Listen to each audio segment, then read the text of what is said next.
YouTuber time back with 41 years of Mills and Boone, and this is the worst one. This is the worst one. Okay.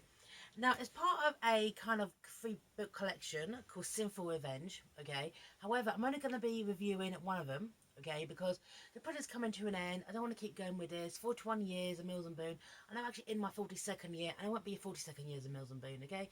It's done. So, I'm only going to review one of the free books here, and it's a top one, and it's called Exquisite Revenge, okay? By Abby Green. Right, let me read the blurb. This is so ridiculous. For Exquisite Revenge. Seriously. Okay. Kidnapped and stranded on a Greek island with only his intriguing and stunning captor, Luc Sanchis must uncover Jesse Moriarty's secrets if he's going to get back to business. There's only one way that's sure to work. Seduction. Oh my god. Oh my god. Okay. Okay, so when they first see each other, okay, right, basically Jessie is all business, okay, she's all business, got business hair, don't forget the business hair, this hair is come across quite a bit in this book, okay, she has a very, very short business hair, right, there you go, right, this bit here, this bit here, right, that's Jesse Moriarty of JM Holdings. Luke frowned, taking in the slim figure of below average height. What the hell is below average height anyway? I'm 5'6". Is that average or below average? She was turned sideways to him as through the thronged room, and unlike every other woman there was dressed in a dark grey trouser suit. She stood out precisely because she was dressed differently, and because she was acutely self-conscious on her own. Right. Right, so no one at this kind of business event is wearing a business suit, okay? And she's all business, all business. And he sees her, and I don't know, it gets like a spark. It's just so ridiculous. Right, right. This is further along, okay? Where they have not like a moment, okay, but it looks like kind of scrutinized, like, who are you, who are you? Kind of moment. It's like this what must twist and meet cute. A couple of years later, okay, right, this bit here. Right. He preferred statuesque, voluptuous beauties who were confident and experienced. This Moriarty was petite and athletically slim. She was more closely resembled a pale shadow than a sexually confident woman. Her figure was completely obscured in a conservative uniform of narrow charcoal grey trousers and a white silk shirt, buttoned up underneath a jumper. Her hair was cut almost military short. The showy blonde strands featured close to her skull. Page 15, her hair. Bloody hell, her hair. She has short hair. She has business hair. Right. But for some reason, okay, he's weirdly attracted to her. Weirdly attracted to her. Right. He felt inwardly and told himself that it was the memory of his last lover that was heating his blood, not this woman who looked as if she preferred to jump out of his window than be here facing him. Not the reaction he was used to having from a woman.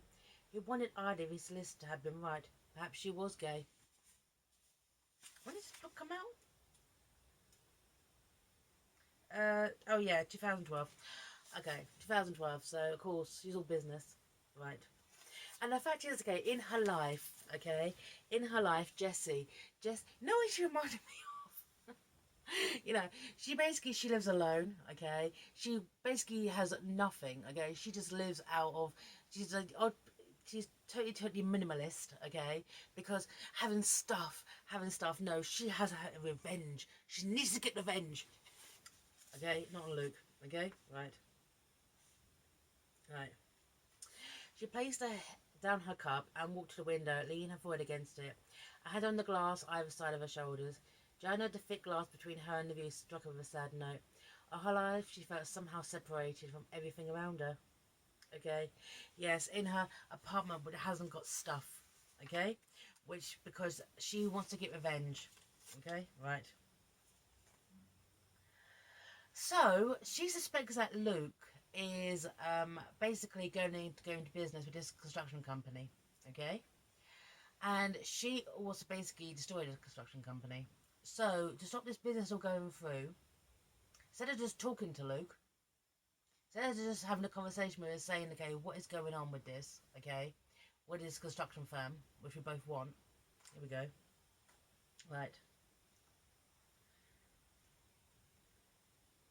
Right.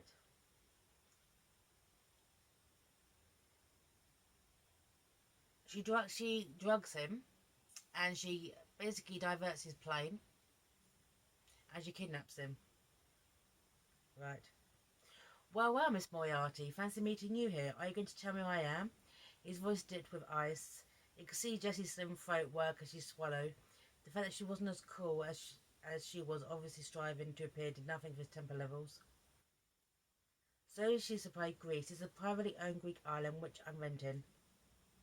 That's nice. And you're welcome to bring me along to join you on your holiday. She got visibly more forcibly, I've kidnapped you. Right. So Jessie rents this private island, okay, from a friend of hers. She drugs Luke, diverts the plane, so this business all can't go through. So Luke is stuck on this island with her, and she's kidnapped him. And she's gone to all the effort. She's even ordered clothes in his size, okay? Right. Right, this bit here. It's just when it all could have been avoided, okay? Right. For the next 10 days, Mr. Sanchez, you've been sent out instructions to back out the deal with O'Brien. Kidnapping, hacking into my account, pretend to be me. Your crimes are mounting, Miss Moriarty. And all because you're so desperate to be the one to save O'Brien from the abyss. No, Jesse wanted to scream. I want to be the one to send him into the abyss forever. This is page 39, okay? Right. And it's like, I'm going to keep you on this island, okay? Because I don't want you to save this O'Brien company. And did she not think, okay, that he's got rights? You know, I mean, it's kind of like, I've kidnapped you. Instead of just talking to you like a level-headed person, I'm going to abduct you. This is batshit insane. She is batshit insane, okay? This bit here, right. She managed to incarcerate Luc Sanchis on this island. She is now alone for the next 10 days at least with one of the most powerful men and a potentially lethal enemy. She recalled how he turned on and stares, his entire body moving with innately masculine grace, and heat poured into her lower belly. It was 6'4" of hard, muscle-packed, angry testosterone, and the look in his eye had just been as murderous. Okay? Right. And the fact is, okay, that Jessie is also business, okay? Right. And she has issues, okay, with her femininity. Yeah, she grew up in foster care after her mum died, and she can't duplicate this persona, okay, of being all business with business, hair wearing suits, okay?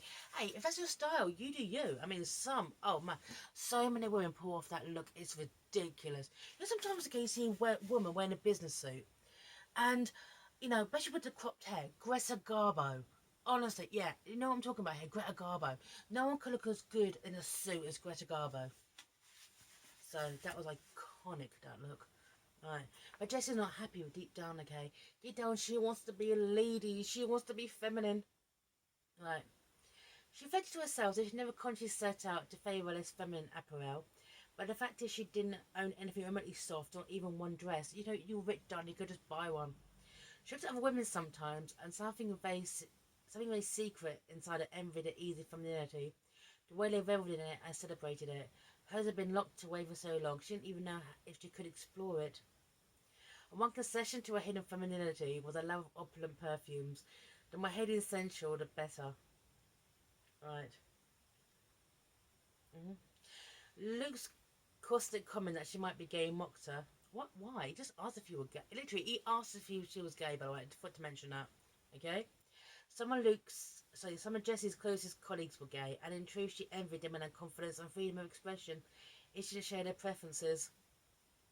Yeah, he just asked if you were gay, honey. Okay? Right. So, okay. And the fact is, okay, I don't know what's going on with Jessie, okay? She seems to have these kind of rigid kind of gender norm thing going on, okay? Fine, she adopts, okay, masculine persona, if you will, okay? She wears suits and all business, okay? And lives in a very minimalist apartment, okay? And is all alone and lonely. But when other people express kind of what even she would dub feminine qualities, she is so surprised. I find that really ridiculous, okay, about a character. Okay, she sits there and she's like, I envy women who can be feminine. But when men do feminine things, okay, what I view as feminine things, I'm shocked. I'm shocked. Okay? Right. And Jess's mentality is, alright, I'm sure you don't really want to share food with your captor. Okay? Right. Luke merely shrugged in a vague Gallic way and said between mouthfuls of food, making the best of a bad situation. I think I can be pleasant, and you certainly can. One hit under duress, not you. Right. Right. Jessie felt ashamed, but bit back the words of apology on her lips. Unbelievably, the man who wanted to save her father, one of the most corrupt men on the planet, was man to make her feel in the wrong. You abducted him, darling. You are in the wrong. You absolutely are in the wrong, okay? Right. And the whole deal, okay, she's like, later on, where did you learn to cook? Okay? It's like, what? Well, men can't cook. Okay, right. Yeah, men can't cook. Right. And he explains, okay, well, my father died when I was 12. My mum had a nervous breakdown, and my sister is disabled, so I had to look after her. So I had to become the man of the house. Yeah, you've really, really got me wrong. So they kind of dance around each other this entire time. They dance around the Katie issue. They dance around the Katie. The fact is that, yeah, Luke is actually trying to seduce her, okay? And, you know, she's being seduced, okay? They even adopt a kitten together, okay? They find a little kitten on the island, and then nurse this little kitten back to health, and they call it Tigger, okay? Right, and so they're kind of becoming this kind of weird relationship, okay? Or maybe Luke's got Stockholm syndrome, okay? Because he's been abducted by this woman, okay? Right, and then they find out the reason why is because O'Brien construction, okay? Right. It's for here. It is page 113. So we've had over 130 pages, okay, of these two dancing around each other. Okay? Right. Luke thinks that he's there because Jesse's going to take over O'Brien Construction. And, yeah, no, this is it. Okay? Right. Right. I don't want to save him, O'Brien Construction. I want to ruin him. I want him to be finished forever. I'm not going to let you be the one to save him. That's why I want to buy you out. So no one else will come to his aid. And Luke just cracks up laughing because, right, and literally tears are running down his face at this. What's so funny about that? What's so funny about this, Jesse? What is so ridiculous is that all this time we've been on the same side. Yeah, because his father, who died when he was 12, worked for O'Brien Construction, okay, and Monsieur O'Brien, okay, is Jesse's father. She was a housekeeper, okay, right, right. Mhm. But in the end, okay, Jessie realises that she screwed up momentarily, okay? So she, with the cat, she keeps the cat. Bad, okay? Right, okay? Decides to escape this villa on this gorgeous Greek private island. Basically says, let's say, it'll be back for you when we can just kind of move on and go on for this, okay? Right, right. She had to leave because she knew she couldn't last 2 more days in that villa alone with Luke. Couldn't trust that he wouldn't use everything he now knew about her to wear her down and make her trust him, make her believe him. When he still turned around and ripped her world from under her. Trust. It was the one thing she'd never been able to do with anyone after her trust was completely eroded at an early age. Did it over and over again as she'd grown up. Oh, yeah, yeah. So they kind of go their separate ways, okay? Right. And then a while later, they kind of see each other at like this event, okay? And in that time, Jessie is becoming a little bit more feminine, okay? Growing her hair out a little bit more, okay? Yeah, so, right. And Luke, I don't know what's going on with these characters, okay? Luke should have called the cops, okay? But essentially, Luke, gets a bit here, okay? Right, gets a bit here. Luke propositions her with this word of dialogue, okay? Luke's jaw clenched and he dropped his hand and he didn't move back. I'm talking about his retribution, a rebalancing of the scales, if you will. You single-handedly disrupted the course of my life and ruined plans I've been working on for years. But you know why that was, Jesse reminded him painfully. Okay? Yes, just as you know what my reasons were for wanting the same outcome, but it seemed to think that compelling enough to take me with you when you left like a thief in the night. Right. Jesse looked away, guilt-laced, and I'm sorry for leaving you on the island like that, but couldn't afford to trust you. Right. Right. Trust he spat out as if it was a dirty word. Trust never came into it. Trust would imply it was a relationship of some sort. Jesse's heart squeezed painfully as if her vice was closing around her. She could feel her own anger rising at Luke for being so cold and remote. Cruel. It's cruel here. She jerked her chin out of his hold and dabbed a finger towards his chest. You seduced me just so you could manipulate me into letting you go. I had no idea what your motives were. Luke smiled and it was utterly bereft of emotion. I may seduce you, Jesse, but it didn't take that much persuasion. I hate Jesse. Okay? He's like, you seduced me, Luke. You seduced me. It's kind of like, do I see it as someone who's been kidnapped, okay, asked to use what they have to kind of be free of their captors? So, okay, and this bit here is so ridiculous, okay? This is Luke's plan. This is Luke's plan, okay, to get revenge. What I planned for you, Jesse, because otherwise he's going to inform everyone what she did. This is his blackmail. What the hell is going on with now Luke? Okay, I'd like to look up to this moment. What I planned for you, Jesse, is to be my very public companion, Mrs. Lover, whatever you wanted. Whenever you want to call it, until such time as this annoyance loves between us is burnt out and I'm satisfied. I'm going to take great pleasure in disrupting your life as much as I can. Okay? Right. No, tonight was a mistake, and I won't be happening again. I can't believe I was duped into thinking you were something different, that you were... Luke laughed out loud, throwing his head back for a moment. He looked down at her. What, Jess? He besotted forward of the island. He shook his head and smiled. So naive, it's almost cute. So they can have sex after this case. So prior to this case, they have sex. Then she's like, you're going to be my mistress. And it turns out, no. Okay? There's that, no. They actually properly get together and they kind of sort it out and kind of flip their emotions and realize, no, we're not going to play games anymore.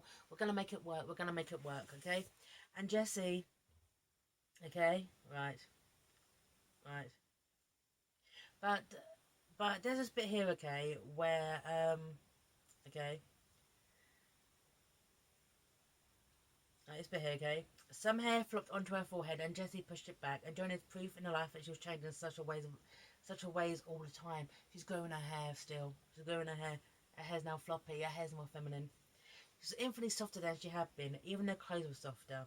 She felt a little exposed in loose harem-style pants with a slim girl belt and a soft clinging top. She couldn't go back to that asexual uniform she had worn before, as she hated that in her metamorphoses had more to do with one person and her own desire to change, Luke. Okay? Right. But they get together, they make it work, okay, and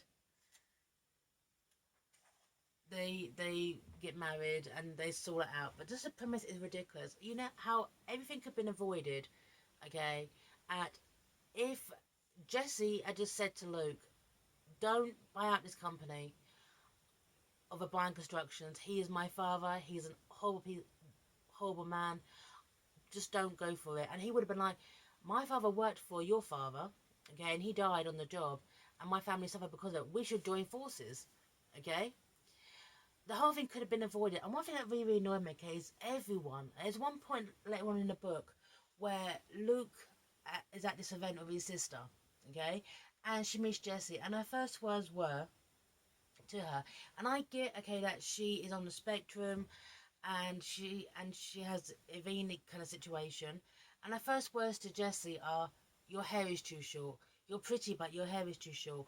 All the focus, okay, on Jessie's hair, but it's only when, okay, she starts adopting the asexual uniform and grows her hair out that she fully feels like a woman. I just thought it's so ridiculous, okay? Hey, if you want to dress in a masculine style, so many women can pull that off. You do you in life, okay? And, hey, I mean, I'm not that most feminine creatures. So, anyway, so this is a ridiculous book, okay, this Sinful Revenge series, okay. It's called Exquisite Revenge by Abby Green. It's absolutely terrible. Don't recommend it. 41 years of Mills and Mills sign off. Take care, y'all. Bye now.